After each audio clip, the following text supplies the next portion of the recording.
Bonjour à tous. Alors, les assurances vie avec gestion pilotée où l'on ne fait rien, eh bien, il y a Yomoni qui est un des leaders en France et je vais vous dire ce que j'en pense dans cette vidéo.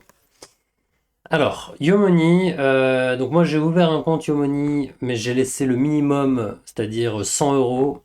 Alors, pour ouvrir un compte, c'est 1000 euros, hein. Mais pour maintenir le compte ouvert, il faut laisser minimum 100 euros.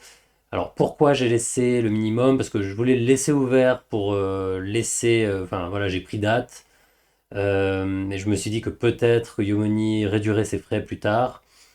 Mais j'ai mis vraiment le minimum justement parce que je vais vous démontrer que les frais, en fait, il y en a quand même beaucoup. Alors Yomoni, alors les avantages d'abord.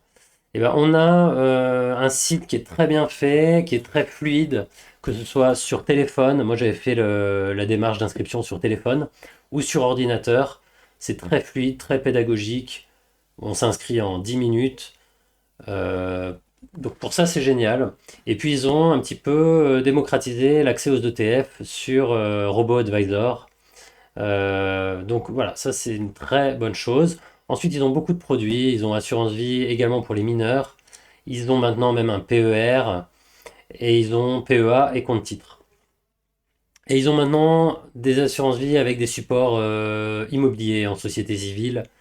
Donc voilà, ils sont assez créatifs. Sur les gros patrimoines, je crois qu'ils proposent une gestion améliorée, gestion privée. Voilà, je vois qu'il y a même pour les pros.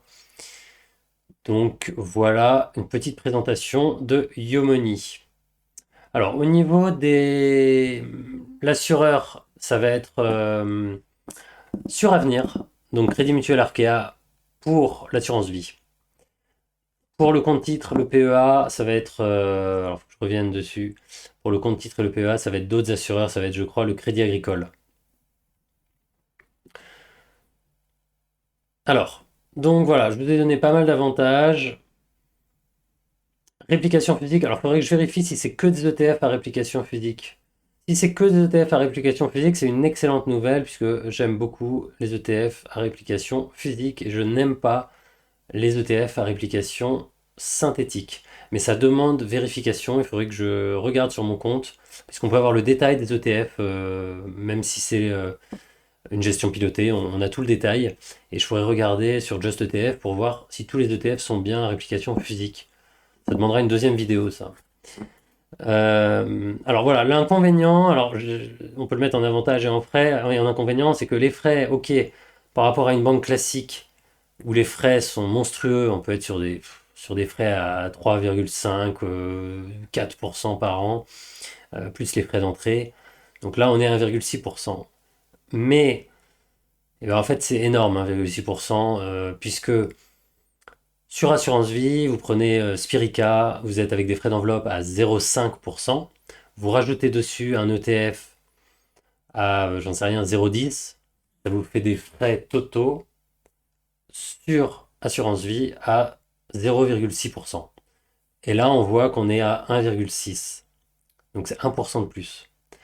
Alors, ce que je ne comprends pas, c'est que sur le PEA et le compte titre, le PEA et le compte titre, il n'y a pas de frais d'assureur. Un compte titre et un PEA, c'est ni plus ni moins qu'un compte titre avec des avantages fiscaux sur les entreprises européennes. Eh bien, sur PEA et sur CTO, on n'a pas ces frais d'assureur. Donc je ne comprends pas pourquoi Yomoni laisse les frais à 1,6%. Il devrait y avoir des frais qui sont beaucoup moins chers. J'ajoute également que j'imagine que Yomoni a dû négocier avec l'assureur Crédit Mutuel Arkea des frais en dessous des 0,6%. Donc je trouve qu'il marche quand même énormément, hein. Les frais d'enveloppe sont sans doute plus bas que ce qu'on imagine. Après, on a les frais des ETF. Et après, on a la marge Yomoni qui est gigantesque. Pour vous donner un exemple extrême, si vous prenez un compte titre que vous gérez vous-même, vous achetez dessus un ETF, donc choisi par vous-même,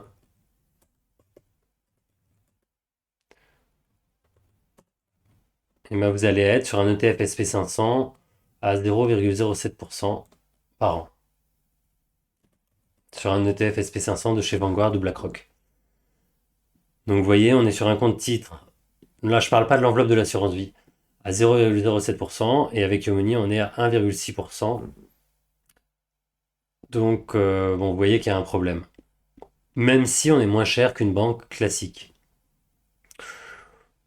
Donc voilà. Autre inconvénient, on n'apprend pas, effectivement, on laisse faire le pilotage automatique. Je ne crois pas qu'il y ait d'ETF small cap, mais c'est à vérifier. Et des ETF obligataires, c'est pas forcément un souci s'il y a le fonds euro qui performe. Donc voilà. Donc intéressant pour s'initier aux ETF, mais sur le long terme, avec des sommes importantes qu'on amène chaque mois, eh bien, ça peut vous coûter des centaines et des centaines de millions d'euros à l'échelle d'une vie, voire même des millions d'euros. Enfin, je veux dire, les frais en cumulé sur 40 ans, ça représente des sommes gigantesques en réalité sur le très long terme. Donc, peut mieux faire. J'aimerais qu'ils réduisent leurs frais, comme l'a fait même Finari, en dessous des 1% sur l'enveloppe d'assurance vie et en dessous des 0,6-0,5% sur une gestion pilotée, sur compte titre ou PEA, puisque là c'est encore moins justifié.